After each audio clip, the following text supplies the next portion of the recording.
Bonjour. D'abord, je voudrais vous remercier, vous tous, d'être là, de remercier Sa Majesté impériale d'être venue ici pour assister à cette conversation qui va être passionnante. Je remercie aussi Leila Diba qui a accepté notre invitation et à Rose Issa qui est là aussi pour être en conversation avec vous. Laissez-moi donc vous présenter Leila Diba. Leila Diba est une conseillère artistique indépendante. C'est une grande personnalité dans l'art iranien du 18 et 19e siècle. Elle va vous expliquer toute l'évolution de son travail, ainsi que Rose Issa, qui elle est curateur indépendante, éditeur aussi de livres, qui organise des expositions un peu partout, ainsi que dans les grands musées du monde. Et je vous demande de les applaudir.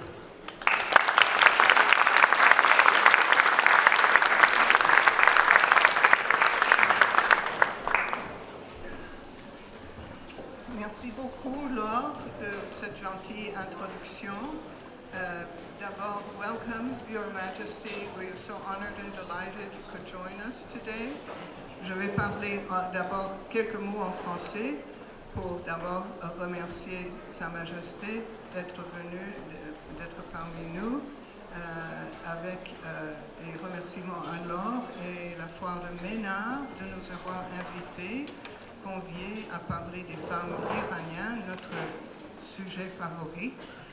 À Rose d'avoir accepté de coopérer avec moi et de parler ensemble, et à Leila Valasté de Simin Gallery d'avoir aidé toute l'organisation depuis Paris, New York, Londres, et voilà. Alors, je dis welcome, Your Majesty, honored guests. I'm delighted to see you all here today. History has mainly been written by men, for men, and about men.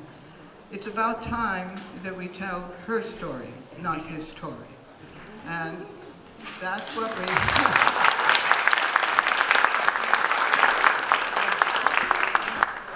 what we will try together to do today, to focus on the story of Iranian women artists, one of the lacuna, I believe, in the art history of modernism in Iran and globally. So we have a short time in which to do this, so I will be speaking quite quickly. So I hope you will all follow me. So the idea for this came to me when I gave a lecture last year at Cambridge, which I entitled Warrior Women of Iran. And at the end of the lecture, one of the audience said, "Why are there no women artists in your talk?" And I realized that it was an important subject that very few people had really thought about with a historical viewpoint. And so that was the origin of my talk today, was that one question from the audience. And what I would like to do is to begin by excavating the history and traces of what we can find for artists, women artists, before the modern period. In the modern period, you will find a tremendous flowering and triumph of Iranian modern artists. But prior to that, there's almost no evidence for women artists. We know that the evidence for signatures, for identities, for names is almost impossible to trace. What we do have is we know women practiced and toiled ceaselessly at the making of carpets and embroidering of textiles, which were known as feminine arts. And I think that we have to recognize the significance of that contribution today when the textile arts have become so important in our understanding of modernism. But for centuries, women toiled anonymously at these crafts. And it's really only in the Safavid period, the 17th century, when we start getting treatises and chronicles, that we first find a mention of a woman artist. And she's not an artist, she's a calligrapher. And there's a treatise from 1606 by Ghazi Ahmad, who mentions a princess, a Safavid princess, the sister of Shah Tahmasp, who was his student. And the editor of the book writes that we actually have 2 pages of nostalgic poetry from her hand still surviving in an album in Istanbul. So, as I say, the only reference I could find was to women as calligraphers. And that is because women did not practice art as a profession. It was a hobby or a skill. And women, obviously, were not in the public spaces. They were in the haram sarah. They could not collaborate or work with men, colleagues, on any projects. And the making of art was a collaborative project that took place in workshops, whether they were in court, at the court, or in the bazaar, and there was no place for women there. Simply, there was no space for women. So that's why we have almost no evidence for women artists before the late 19th, early 20th century. So what we do have is reference to them as calligraphers, as embroiderers, as carpet weavers, and we hope that we will find more evidence in non-royal workshops. There were family workshops that produced manuscript pages. And it's possible that in those workshops, the women of the family may have contributed. We have yet to find the evidence. But, as fate would have it, last night, I was speaking with a friend who is here with us today. You all know her, Nahal Tajadod. And she was telling me of her work on the 1001 Nights. And she has been reading that text word by word for I don't know how long. And when I said, I couldn't find any evidence of Iranian women artists, she said, oh yes, there are evidence. There are numerous references to women painters. So I'm waiting for her to give me that evidence, so the next time you hear me speak, I'll have the goods. I'll have the real goods. But I was somehow not surprised, because I really believe that in literary texts and a close reading of poetry and literary texts, we may find the evidence that women were active as painters as well. Now, the next time we see a development in terms of the rise of Iranian women as artists, visual artists, is in the Qajar period, so many hundreds of years later. And in the late Qajar period, it was an era of the encounter with Europe and the importation of Western technologies, Western goods, education, the military. There was a lot of Western influence and neocolonialism in Iran at that period. And at the court, the thing that came to symbolize Western technology was photography. And photographic equipment reached the court just a few years after it was invented in Europe. And the biggest photographer of all was the ruler Nasruddin Shah. And he's come down in history as the photographer king, because he took thousands of photographs of the woman of his haram sarah. And so all of these photographs are kept in the Golestan Palace Museum Library. And we know that other members of the court started becoming photographers, and he established a position of Akas Bashi, royal court photographer. And we now have evidence that one of the ladies of the establishment, whose image you see on the screen, her name was Asha Saltaneh, Ezat Malek Khanum. She was the wife of Etemad Saltaneh, the court chronicler and historian. So she was a very important and powerful woman in her own right, was educated and spoke different languages, and she learned to become a photographer. Unfortunately, we only have literary evidence. We have none of her works yet, but there are so many thousands of photographs. Sure, someday it will appear. And on the screen, I think you see her in this, it's not a very modest pose. She's sitting there with her legs crossed, you know, looking straight at the camera. And I think, you know, she was definitely becoming a modern woman. So it is in this era that we see women photographers emerge. A further step is taken when the wives and daughters of the photographers in Tehran and Shiraz took over the business of their fathers. And this is the case of Antoine Sévroguin. His daughter took over the camera shop and became, you know, a photographic professional. So now we're talking about women taking on an art form as a career, not as a hobby or a skill, but a profession. And so his daughter Marie is one of the examples of the early 20th century photographers. There was another photographic studio in Shiraz called Chehre Nama, which was also run by the daughters of the founder.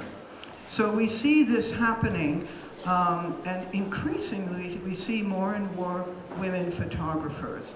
If we jump ahead a little bit to the 1920s and 30s, with the unveiling of women in 1936, women more and more want to have their photograph taken without the veil, and they would prefer to have a woman photographing them. So that's one of the reasons for this rise in women photographers.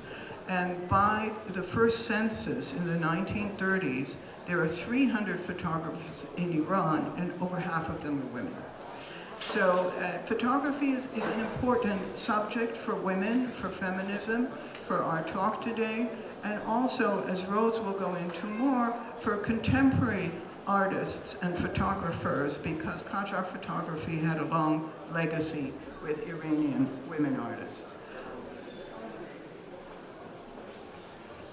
Rose thinks I have a lot of images, but I don't. I have to speak a lot before we get to the next one.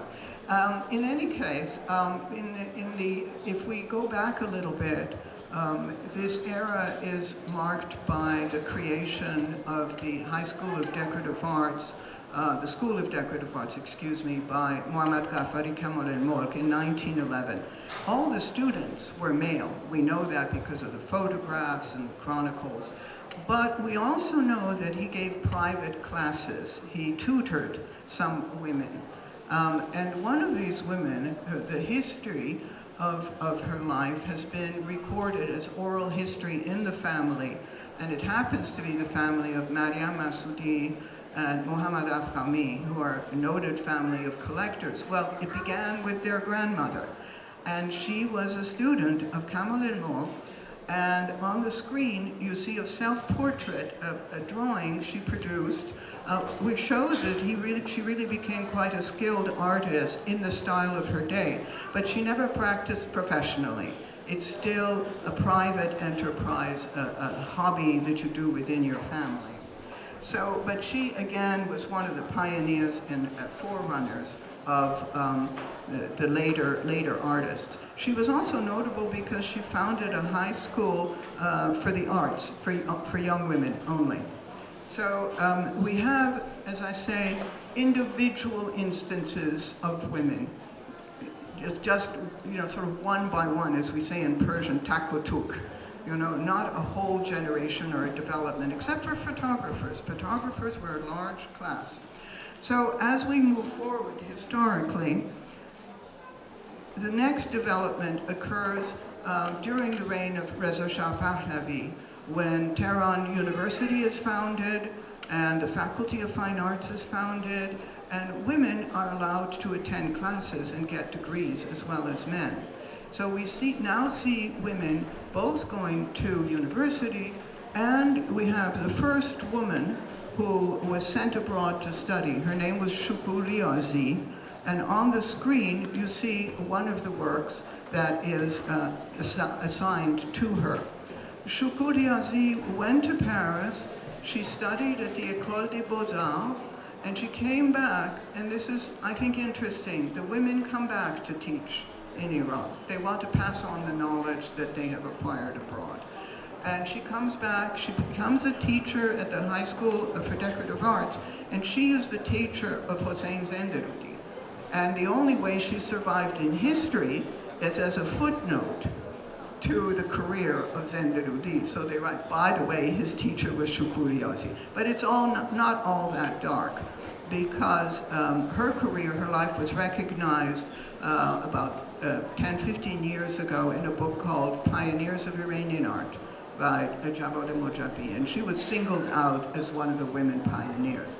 So Shuku, as you can see, practiced a style of painting that was relatively modern, but for that period, a little retardataire, to use that kind of word, and reflecting her love for Modigliani. She was a great admirer of Modigliani. You can see a little bit of that in her work.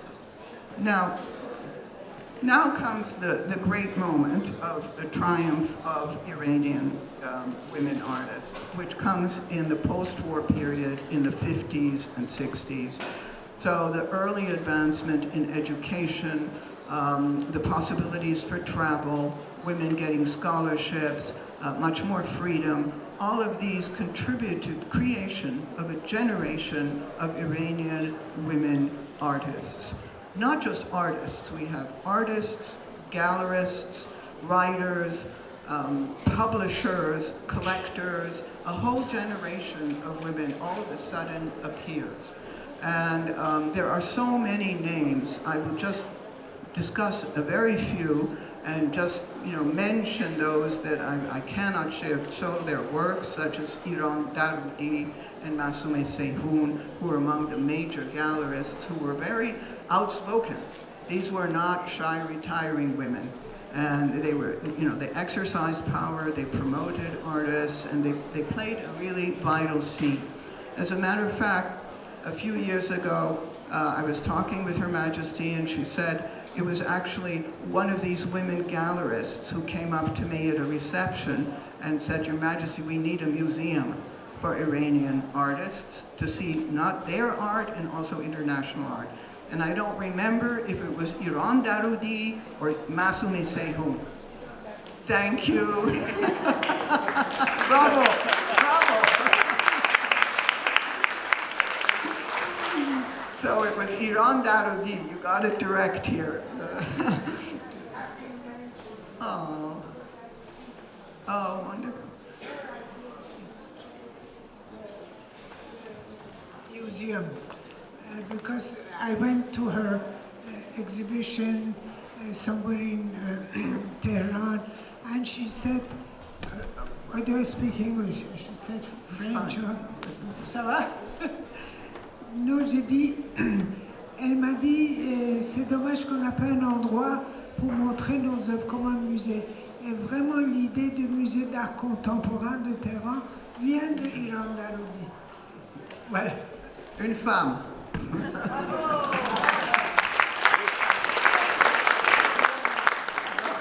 Quand on parle de tout, now I'm speaking French, excuse me, I have to go back to English. But as we're talking about all the circumstances that led to this triumph of Iranian women artists, we have to speak of Her Majesty and her role as a pioneer for women's rights, for artists' rights, for culture and arts in Iran. And so many facets of her personality and her life were critical to developing this art scene where women could publish and flourish and contribute. So I would just mention her activities as a patron, as a collector, as the founder of the Museum of Contemporary Art, and of my museum, the Nigaristan Museum of 19th Century Art, of cultural centers, of the Shiraz Festival. The list goes on, and all of these programs and projects eventually came under the umbrella of her own foundation. So thanks to Her Majesty, this whole generation of women artists was able to flourish. Now, this was an era where Iran was also seeking to develop a national style that would be modern and Iranian at the same time. And the answer came with the Sakal Khane School of Artists. Sakal Khane School Artists, unfortunately, was all men. Thank you. All men. And we have here Mitra Goberville, who is Behjat Assad's daughter, who is nodding her head, because as great as they were not always supportive of women artists. Thank you. So being a woman artist was a political statement in itself, and you were not always supported. The Sarachani school, the major exponents are Tanavoli and Zenderoudi, Pilaram, a few other known facets. But the women we're talking about were not part of that movement. So Behjat Assad was again among the women who had the chance to go to Europe to study. She went to Rome and Naples in the mid-50s. And there, she very quickly developed a very distinctive style of total abstraction, which seemingly has no reference to the Iranian elements. But I do think with time, we'll discuss that a little bit more. In any case, she has been called the mother of Iranian abstraction, and is a towering figure in the post-war world. She came back to Iran. She taught for many, many years at Tehran University. She always kept a foot in Europe, eventually moved back to Paris, where she continued working well into her 80s or 90s, and very prolifically. And Behjat Assad is among the artists who's been rediscovered and recognized by Iranian scholars and museums. She got a major retrospective at Tomoka in 2004, and I think it's important that in Iran, these great Iranian women pioneers are being recognized. So, and I have to say, this year is the centenary of Behjat Assad's birth, so we really celebrate that event in Turkey. Our next artist, I'm sure, is quite known to you, but before we pass, this is one work from perhaps the high point of her career, which was in the 70s, and you can see it's completely abstract, verticals, horizontals. She used not a paintbrush, but a palette knife and a scraper, which accounts for the very distinctive look of her painting, which also reflects developments in Europe at this time. And another point about Behjat Assad, she worked on the ground. Now, the easel was on the ground. Maybe there were exceptions, but for the main part, she was working on the ground, which I think is an important point. We'll come back to it. I love this work. This work and the next work were included in the show I co-curated in New York called Iran Modern. And so we had, I don't know, more than 5-6 works by Behjat. And here is another one in her very, very distinctive black and white style. And in more recent readings of her work, critics have come to see references to the oil industry and to landscape, and in the case of the turquoise painting we saw a minute ago, to Persian tile work and to Persian brickwork. So even though it is total abstraction, there is some innate sense that it is Iranian. But her art is a very, if I may use this word, very masculine art.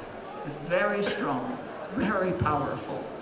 So she's a very distinctive, one of the transformative artists of this era, along with Monia Farmanfarmian, Monia Shahrudi Farmanfarmian, who is perhaps the most celebrated of the Persian post-war artists. Rose Issa wrote one of the first serious important studies of her work and career. She's been celebrated by exhibitions at the Guggenheim and elsewhere. Many, many important critics and writers have really promoted and written about her art. So Monia's art falls under the category, if you like, of geometric abstraction. If Behjat was pure abstraction, Monia is geometric. Again, this is a tendency you see in modern painting in Europe, but also a very Iranian tradition. Geometric abstraction, geometric designs are part and parcel of Iranian culture. But Monia's work is distinguished by the fact that she uses aynekari, and was the first woman to really use this new medium almost as a painting. Now she's a painter, a sculptor, drawing, installation. She's again a multifaceted artist, multimedia artist. And she was an innate, she didn't have degrees in mathematics or cosmology, but she had an innate understanding of these areas and an incredible understanding of geometric design and patterning. So much of her work is devoted to the hexagon and variations on the hexagon. And on the screen, you see, I think, which is the ultimate example of her style, these 6 panels in variations on the hexagon that she executed for the V&A. It's one of the high points of her career. Yes, please. I add that actually Her Majesty the Queen was the first supporter, because he commissioned her to do some mirror works in her palace. Not only that, but also at the Niavaran Culture Center. That was the first commission for a culture center, apart from private commissions that she got later from Intercontinental, which is now Lale. But the first supporters was Her Majesty here. Wonderful to be reminded. Absolutely. So Monia started doing this kind of work in Iran before the Islamic Revolution. Then she emigrated to America, where she no longer had access to the artisans and craftsmen that helped her execute these large-scale works. So we have a hiatus of about 20 years when she works in different medium, small scale, but she never lost her drive and her passion. In 2000, she went back to Iran, contacted her old buddies, and started an absolute, late career blossoming that went on for more than a decade, in which she produced these very large-scale works that brought her international fame. Not only international fame, she's the only woman I know who has a museum dedicated to her. Yes, she has a museum in the Negaristan Garden Museum, that is the old Kamal el-Mulk Museum. And so when she passed away, she left a very strong legacy for an art that was modern and geometric, but grounded in Persian craftsmanship and the medium of aynekari. Another artist of this era is Leyli Matin Daftari. Again, all these artists really were trained in Europe. Very few are locally trained. And Leyli was trained in London. She went to the Slade School of Art. Her teacher was Lucien Freud, and her art looks nothing like Lucien Freud. Apparently she admired David Hockney, and if you're looking for some influences, you might see that there. She was a very gifted graphic artist. She came after her studies. She came back to Iran. She taught. I think taught sculpture of all things at Tehran University. But she was a very talented graphic artist. And here we see these iconic posters she made for the Shiraz Art Festival, which maybe Her Majesty recognizes. And these were really iconic images that Leyli created. And much later in her career, in 1979, all her works were destroyed and confiscated during the revolution. And this created such a drama, a crisis for her. She left Iran. And she moved to Paris, continued working. And here on the screen, you see an example of her later work, which still has that minimalist and very cool tonality and elegance that characterizes her work. A generation slightly older, because we're moving generation by generation here, is Farideh Lashai. Farideh was another artist who traveled, this time to Austria. She loved film and theater, but she studied decorative arts. She came back to Iran, and for most of her career, she produced small-scale watercolors, still lifes, and landscapes that relate to her native Rasht, Mazandaran. Most of these have disappeared. This because her daughter explained to me again, they were lost in the revolution. So that's why in the case of Beauché, we don't have, like for Béjatsad, we can follow her career over the decades, and Mounir as well, but with Farideh Lachaurie we cannot. Very few works survive to show the evolution of her art. But what happened is, again, she was a late bloomer, and after 2000, because of health issues, she could no longer paint. So she became an installation artist in which she paired animation with painted backdrops, a variety of subjects that were both lyrical and poetic, and painted in a style of a very ethereal style, which you see on the screen. This is actually a very large scale, if you imagine this as an installation. And she drew her subjects from both European literature, of which she was a translator and an admirer of Brecht, and from European paintings, but also Iranian culture. And so these painted backdrops, the subjects ranged from Manet's Déjeuner sur l'Herbe, which she appropriated and transformed into a picnic in the Parc et l'Allée, I assume, of a lady wearing a chador with a dressed man. She completely, reversed what Manet's painting was all about. And then she drew on other subjects, such as Goya's Disasters of the War, again transforming and creating them anew.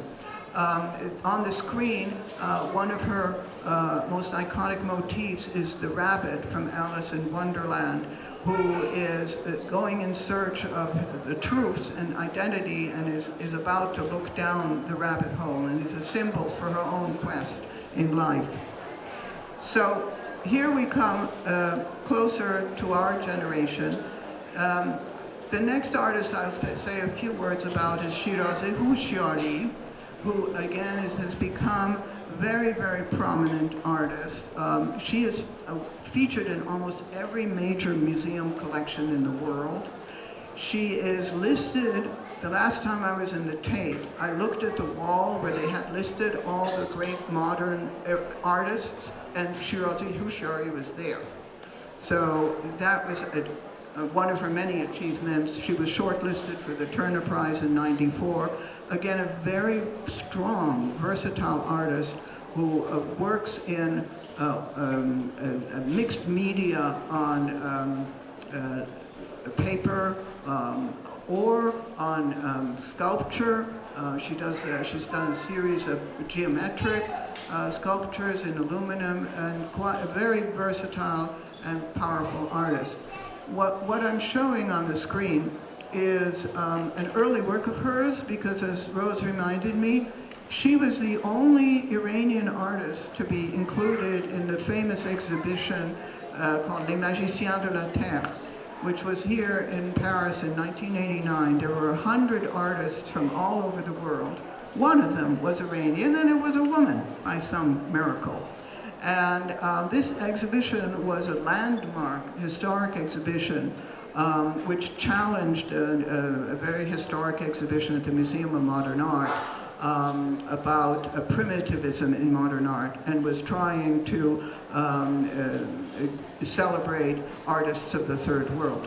And so she was included. This is not a typical work. It's in her early style and has a kind of organic, if you like, a feel and quality to it that I think was adapted to the show, but it's very important she was included. And this is more typical of her distinctive style. She creates abstract compositions that picture an endless web of lines that seem to emanate from a dark hole, a dark place in the center. And when you look very, very closely, you can see these lines are actually letters. You can recognize the nun and the lal. And it's so subtle that I think many people don't recognize it. You have to see a detail. But these paintings are very grounded in her studies of Sufism and mysticism.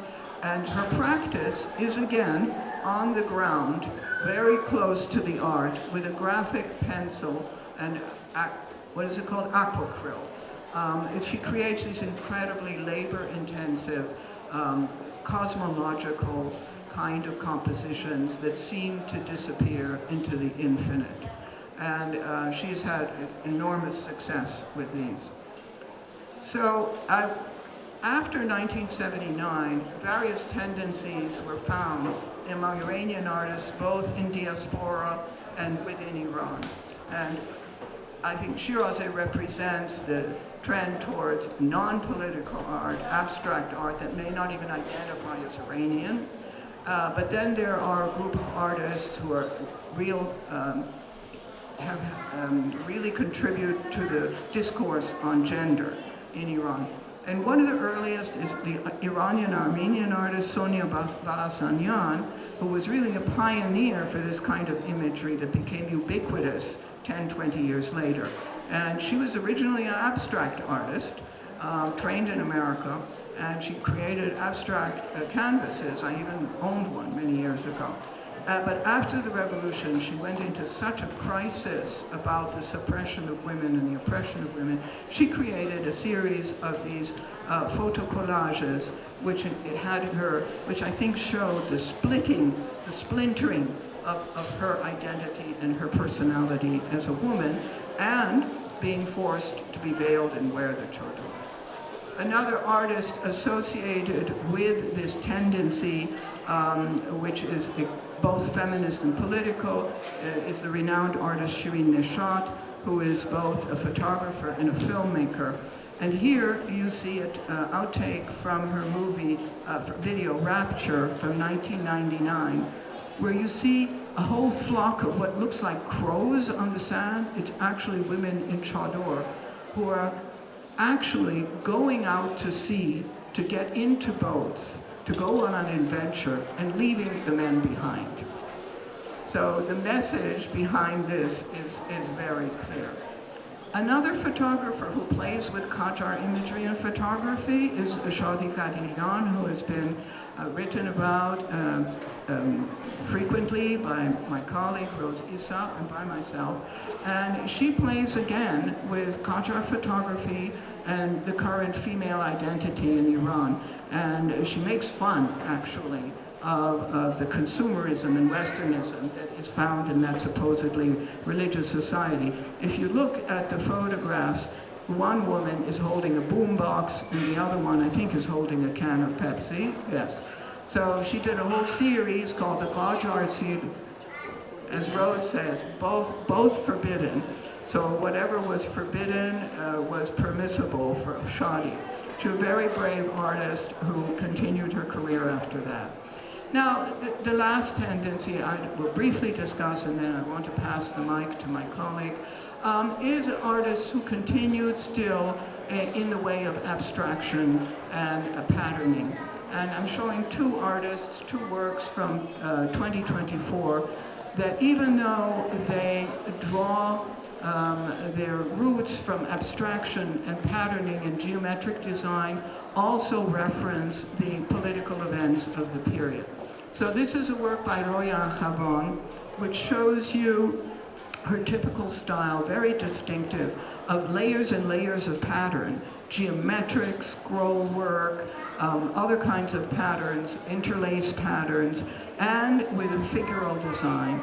And Roya likes to think of these works as leading to a state of contemplation or meditation in the viewer, which can happen if you delve deeply beneath the surface. Here, if you delve beneath the surface, this painting is called Soldier. And what is actually depicted is a woman, soldier, who is about to go off to war. And the only sign of this is an old pair of boots that are shown in the foreground. Very, very touching, moving painting. And the last artist I'll discuss is Sohaila Sokhanvari, who produced a series of very interesting paintings in the same year as the Woman Life Freedom Movement. And she had a big exhibition at the Barbican. And what she's done is immortalize the women artists, entertainers, writers, singers of the 1950s and 60s who had been suppressed by the Islamic regime. and she gave them back life. Her medium is interesting. It's a medium of egg tempera on calf and vellum, which is the medium of the manuscript painter. And so she is referencing both the traditional Persian painting, but very much the feminist tropes. And here you see her portrait of Kobra Saidi, who was a writer and wrote her autobiography, but then was imprisoned by Islamic regime. And she wound up homeless on the streets of Tehran. I don't know if she's still alive or not. Anyway, as I come to the end of my presentation, I just want to say that many of you will remember that one of the main catchwords or mantras of the Women Life Freedom was say her name. And that's what I've tried to do here, is to say their names and keep on saying their names to excavate their histories, honor their memories, and celebrate their many achievements, past, present, and future.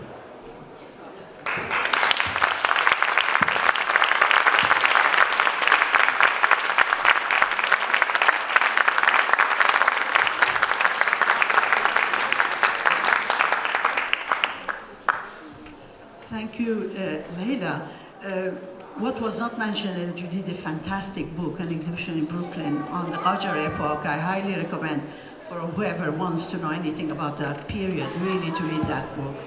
That traveled to many places, including London, and also your Iran Modern book, really, that brought, because it was fantastic to see a scholar coming also to modernity. Contrary to you, I'm not a scholar, I was a mathematician, historian, journalist, but I went into art as an urgency because nobody was speaking or representing artists in the West, in London where I was.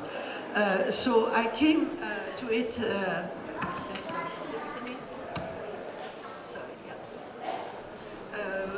really through urgency in 1982 with the Israeli invasion of Lebanon, which continues even today, till really now in London.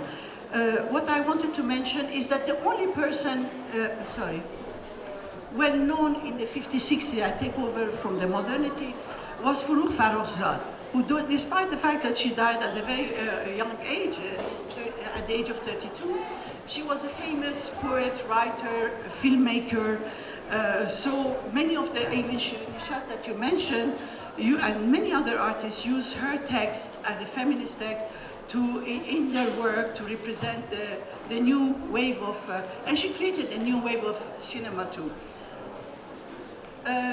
Thanks to actually the Iranian government at that time, during the Shah, I didn't have the image of Maison de l'Iran et Champs-Élysées, which did many exhibitions with Michel Tapier, a wonderful art critic, who is the first one who brought Jackson Pollock to London in 52, to Paris in 52, who was the curator of Maison de l'Iran, Galerie Cyrus at that time. I think it was, but my major encounter with Iran was when I was invited to bring Arab women filmmakers in Iran in order to introduce them to women filmmakers in Iran. So it was through women that I went really into the art scene of Iran, met everybody, and I want to mention some of the people, the paradoxes, you mentioned the paradoxes of Iran, how a woman of 17-year-old Samira Makhmalbaf does her first feature film and becomes a jury in the Cannes at the age of 20.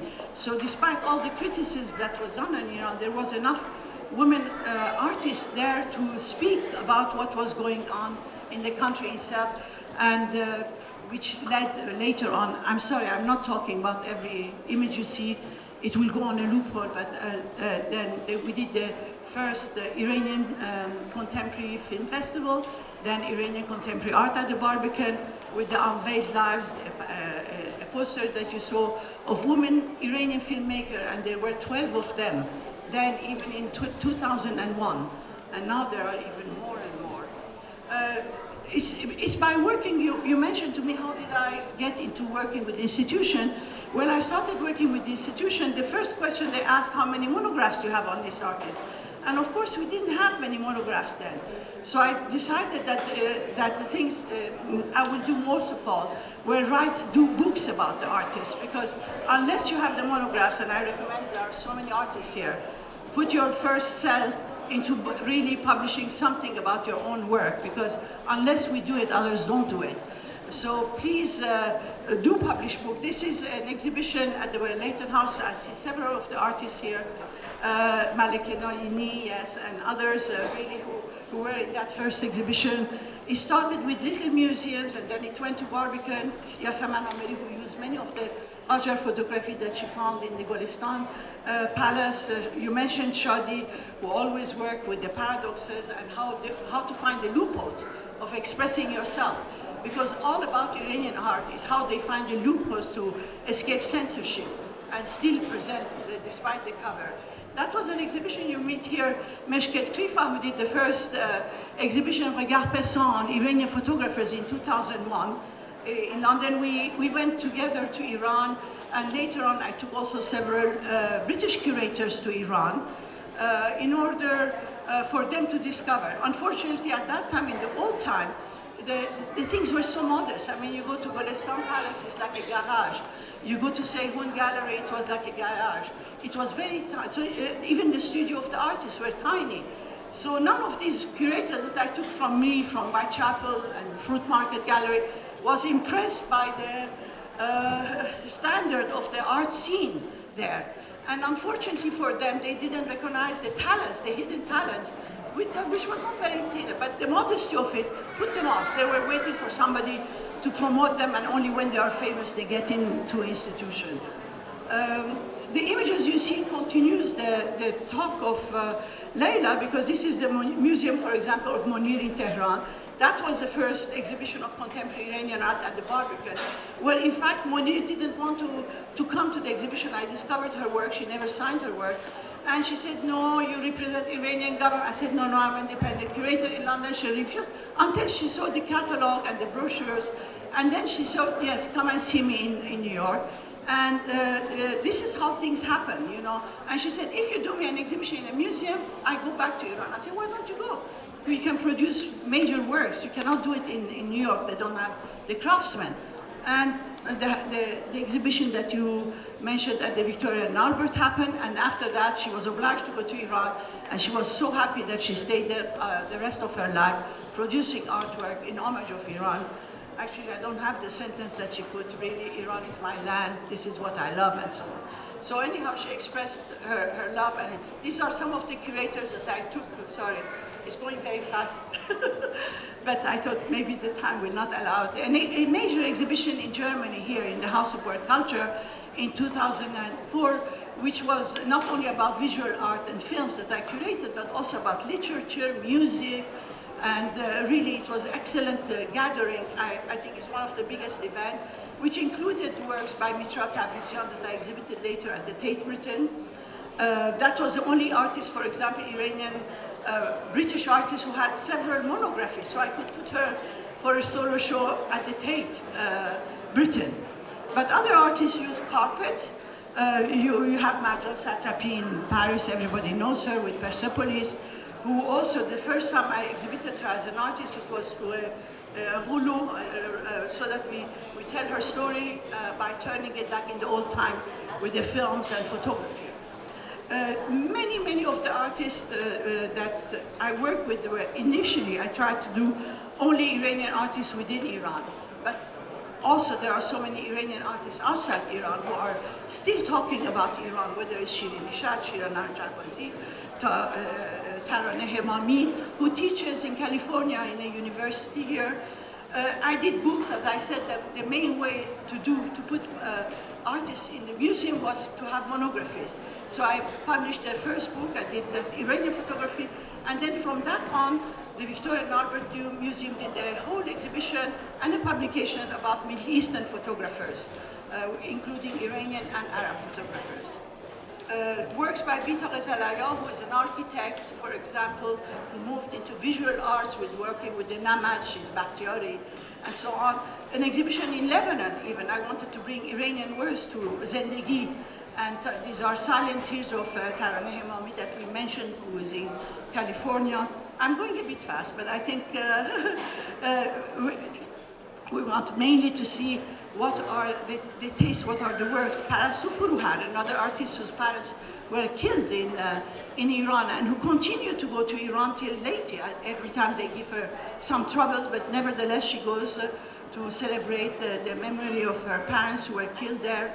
And we did also a publication together. She still lives in Germany, and actually once they stopped my banking in London, they closed many of the bank. If you work with Iranian artists, no matter if they are on the opposition, they are in Germany or whatever, it didn't matter. But Hania, who is also somewhere here, we did an exhibition together in London that is another at the Ismaili Center. So there are many artists really spread all over the world, from Germany to London to New York, that need support, but they manage much better than, of course, we need to bring us. So those who are struggling, Katayin Ruhi also somewhere here, I don't know, here, there, who works also, who writes upside down her biography. So when you see the paintings, you cannot see the writing and read her biography. But that forced me to write a book called Signs of Our Time, which was about how several generations of artists started with calligraphy. Initially, they were mostly men, really, but then there were more and more women, especially in contemporary term. And people used to say, oh, calligraphy is untrendy. I said, no, it's a reference, the morphology of the letter, it's an aesthetic that references whether you are 20-year-old or 80-year-old. So a lot of artists still continue to use that work, and it has nothing to do with fashion or anything, really. The latest publication was on Iranian woman photographer, so it became so important now, the presence of Iranian woman photographer, that we have more and more really presentation. When I started in London in 2006, there was no, Tate Modern didn't exist, and Tate Britain was mainly for British artists. So it was really a struggle. People criticized, said, Rose, you do exhibition, you put them in British Museum, Imperial War Museum, Museum of Mankind, or Scotland Museum, or Ashmolean, these are ethnical museums, you shouldn't put them in ethnical. But I said, these are the only people who know about the countries. They spoke the language, they read the book, they knew about Iran, they knew about Arab world, so they understood that they should be interested in the contemporary. And my argument with them was that you stopped the Islamic culture in the 18th century, you didn't cover the 19th, you didn't cover early 20th. I can cover the contemporary because I only work with living artists. But there are so many other scholars who work on modernity. Unfortunately, not that many actually in the modern. So the first, these books that you have published yourself and finished were the few references on modern art. Now the references are more in the catalog of auction houses. We did a lot, I must admit, for making those artists known to the public, general public. So there are many changes that took place from, but I think the main thing is really to, for example, the cover of the book that you saw of Maliha Afnan, the work on the cover ended up at the Metropolitan Museum. So once you have a book and people see it, they say, oh, is this work available? I say, yes, the artist is here. This is, you can get in touch and you can acquire the work. So a lot of these beautiful works of Shirazi Hushari, Leila showed you some of the works on paper. Unfortunately for Shirazi, because she writes in such small, they are not very well reproduced. So many magazines don't reproduce her work because the reproduction doesn't say much. Because it's written in tiny words, and al-haq, the halaj, because halaj. But her sculptures, I think, are more, let's say, photogenic or reproducible in magazines. So there are works that speak more directly to the public, and I think this is where I encourage artists to really focus on what first they have to say, and where are the urgencies. So I came to this art scene without being a scholar, but of course I had to read and learn. These are exhibitions which I did in different countries, in Holland, this is not an exhibition I curated, but I wanted to mention Shohreh Feyju, because Shohreh Feyju Her initial name was Cohen, came to Paris as she was 20. So she was known much better in Paris scene, but she died young at the age of 40, 41. So she was mainly exhibited in Paris, Brussels a lot. Michel de Wilty is not here, but he exhibited him in Belgium and many other places, now unedited Iran at the Museum of Modern Art a few years ago. This is Monir at the Victoria and Albert Museum with Tim Stanley, who was the director of the Islamic department of the Victoria and Albert Museum, where at that time Prince Charles came also to her opening. This is another one in Serrables and Guggenheim exhibition. So it's how you can develop for very little, because when I met Monir, she was more than 80, and during all the time, the 30 years she spent in New York, she didn't have except one tiny exhibition, group exhibition. So it was very good to see somebody flourishing after the age of 80 and going back to her country, finding her. She went behind motorcyclists to find her because they lived in tiny streets in the south of Tehran. Bita Fayozi, who works with cockroaches, she worked a lot with cockroaches and crows, you know. When you wear your chador, they said the crows are coming. And the children loved it. I mean, when they came to the Barbican, they were all painting cockroaches. And a lot of cockroaches were missing actually during the exhibition. The Harem Fantasy had several of the Iranian artists, including Malakeh, I think if you remember, she's here, Shadi, and Ghazal. Ghazal, who does this beautiful haiku type video work, which is from a few seconds to 1 minute, where she wears a chador, does water skiing, dancing, etc., always to show how humoristic, how funny and ridiculous one can be if you want to do sports and so on, or dancing. So it's really the institution, what I can say only because I'm going to cut short, we enjoyed very much your talk, and is really to encourage artists here, because I see many of you, to focus on what you can publish, have monographies, not vanity books really, but meet the writers, have the writers who can write about your work, express it, give your own statement, in order for giving curators the material to work with. And on that, I think I can stop and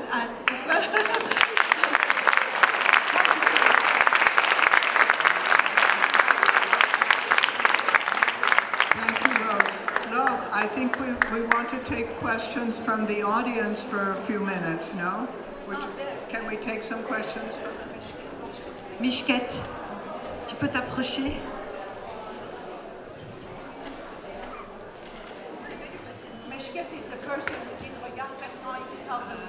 Bonjour, c'est une question pour Rose. Ton slideshow a défilé vite. Le titre principal, c'est Definition of the Self. Donc, moi, je trouve que c'est un peu intéressant maintenant que toutes les images ont défilé, qu'on pose des questions de fond à toi, qui travaille beaucoup sur l'art contemporain iranien, donc la période post-révolutionnaire, sur cette recherche de ou des identités féminines et comment justement elles sont à la recherche de la reproduction d'elles-mêmes ou de la représentation d'elles-mêmes, je dirais. Je vais répondre en français peut-être, non? Comme vous avez vu beaucoup d'images, j'ai travaillé quand j'étais en Iran, c'était déjà en 97. J'ai trouvé que beaucoup de photographes et des artistes iraniens, bien sûr, parlaient. L'Iran venait de sortir de la guerre avec l'Irak, beaucoup de curriculum avaient changé, donc il y avait beaucoup d'interdictions. Et ce qui m'intéressait, comment ils se représentaient. Et c'est des gens, c'est-à-dire c'est le paradoxe d'Arius Aigan avait écrit un livre magnifique, Le regard mutilé, qui représentait cette schizophrénie entre l'Iranienne qui vit chez elle, les deux facettes de l'Iran. Quand on est chez soi, on n'a pas on porte pas de voile, et quand on est dehors, on est obligé de porter des voiles. Et on a deux représentations. On boit de l'alcool chez soi, mais on ne boit pas de l'alcool dehors, etc. Et ce paradoxe m'intéressait énormément, comment les gens se représentaient. Dans le cas de Malakeh Naini, elle a pris les photos anciennes, comment ses parents ou ses grands-parents étaient beaucoup plus modernes qu'elle aurait pu être si elle était en Iran. C'est-à-dire les gens n'étaient pas voilés. Dans le cas de Shadi, ou de Razal, quand elle porte le voile, c'est pour dire je suis sportif, etc. Parce que l'époque Leïla a mentionné, l'époque moderne, même si les femmes n'appartenaient pas aux grands groupes, Sakahane, Al-Khulus, etc., elles étaient exclues, mais elles étaient des milieux privilégiés. Or, après la Révolution, ce n'était plus tellement seulement les milieux privilégiés. Beaucoup de gens s'exprimaient, que ce soit dans le cinéma, j'ai montré l'image de Samira Mahmalbaf, mais il y a plusieurs cinéastes iraniens qui ont vraiment travaillé sur l'identité de qu'est-ce que la femme. Même il y avait Arsham Bani Etemad, qui est la grande dame du documentaire du cinéma iranien, qui avait fait dans un film qui s'appelait Our Times, une femme tout à fait pas privilégiée qui voulait se présenter aux élections. Donc il y avait un moment des soirs où les gens croyaient que tout était maintenant possible pour les gens qui ne sont pas privilégiés. Et c'est l'identité, c'est-à-dire cette identité mixte, cette identité déchirée, cette self-representation, parce qu'on a vu que dans l'époque moderne, c'était plus de l'abstraction, plus de la géométrie, des fleurs, des landscapes, etc. Mais là, l'urgence pour les artistes, c'était eux-mêmes et comment ils vivaient le monde contemporain avec tous ces paradoxes, comment on trouvait un loophole, un moyen de s'exprimer sans être censuré, parce que ça passe par un grand gymnastique. Je ne sais pas si j'ai répondu.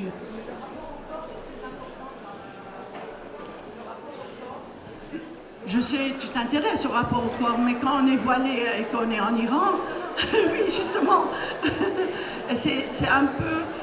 beaucoup de gens ont joué sur ça avec l'humour. C'est-à-dire, c'est l'humour qui est sorti des œuvres, que ce soit des œuvres de Shadi Radirian ou de Razal, et beaucoup d'artistes, même dans le film de Shirin Nishat, je crois qu'il y a moins d'humour et plus de références didactiques. C'est-à-dire les Iraniens qui étaient en dehors de l'Iran, leur œuvre était beaucoup plus didactique, alors que les artistes qui étaient à l'intérieur de l'Iran, leurs œuvres étaient plus métaphoriques. C'est-à-dire c'était par allusion. Je ne sais pas si j'ai répondu.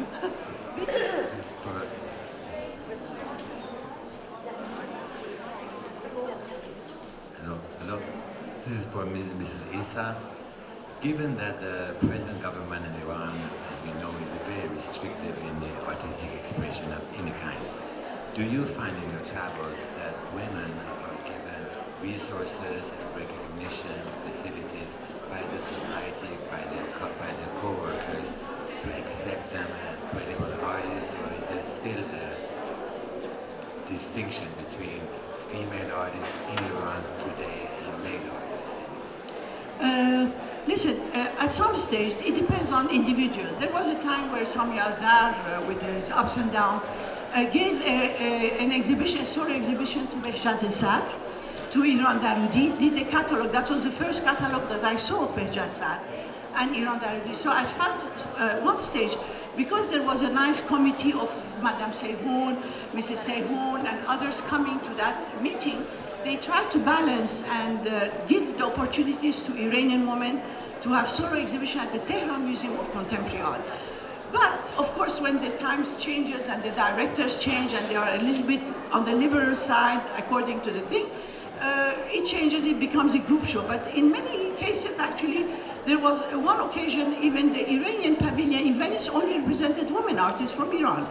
So there are times where there are open doors. I mean, in 2001, I could do that show at the Barbican where I represented 20 years before the revolution, the collection of the Tehran Museum of the Contemporary Art, and 20 years after the revolution, so that we see, you know, what was expressed 20 years before, and and of course, what is in the Tehran Museum is more under the control of either the director or the government, but I think there was enough pressure from women artists and women curators to open up.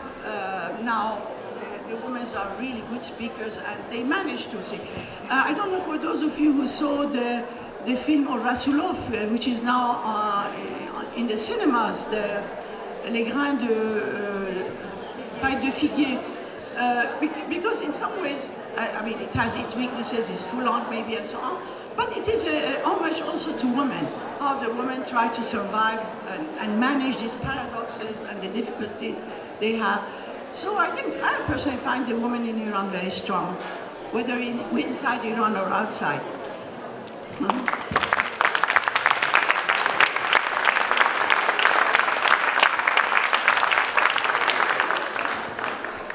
Votre Majesté, un petit mot? Un petit mot, je devrais dire un grand mot, parce que c'est une vraiment très belle organisation et je félicite Leila vraiment avec sa mémoire et la façon dont elle a parlé. Vous êtes tous des symboles de femmes iraniennes, même si elle est moitié américaine. Vraiment, je suis heureuse d'être ici parmi vous pour écouter ce que vous avez à dire et raconter l'histoire de l'Iran et de parler vraiment du courage des femmes iraniennes qui, malgré tout ce qui se passe, elles sont tellement courageuses et comme vous avez vu sûrement dans les nouvelles, malgré les gardiens de la Révolution, toutes les tortures, les filles qui enlèvent leur voile symboliquement en Iran. Et pour moi, l'art est très important et je pense que la culture et l'art vont gagner sur ce qui se passe en Iran. Malgré tout ce qu'ils ont fait pour arrêter tout ça, ils n'ont pas pu. Je dois dire qu'il y a plus de galeries d'art en Iran aujourd'hui qu'il y avait de l'autre temps. Peut-être parce que là-bas, les garçons et les filles peuvent aller se rencontrer. Et qu'est-ce que je dois dire? Vraiment, disons, un pays comme l'Iran avec sa grande civilisation, son histoire, je ne peux pas croire où est-ce qu'on est arrivé, mais je ne perds jamais l'espoir. Et surtout maintenant, je suis très heureuse parce que de plus en plus, le monde entier se rend compte de ce qui se passe en Iran et ce que les Iraniens sont. Et je dois dire aussi ma fierté pour tous les Iraniens, filles et garçons, jeunes, même s'ils ont dit tellement de choses pour leur laver le cerveau, sont courageuses, viennent faire des manifestations, sont dans la rue et des milliers d'Iraniens qui ont été obligés de quitter l'Iran. C'est vrai que l'Europe et les États-Unis ont donné la possibilité qui brille dans tous les domaines, aux États-Unis et ailleurs. Et je dois dire, je ne garde jamais l'espoir. Mon âme, c'est de rester positif. Et je dis toujours que la lumière vaincra les ténèbres et que l'Iran renaîtra de ses cendres.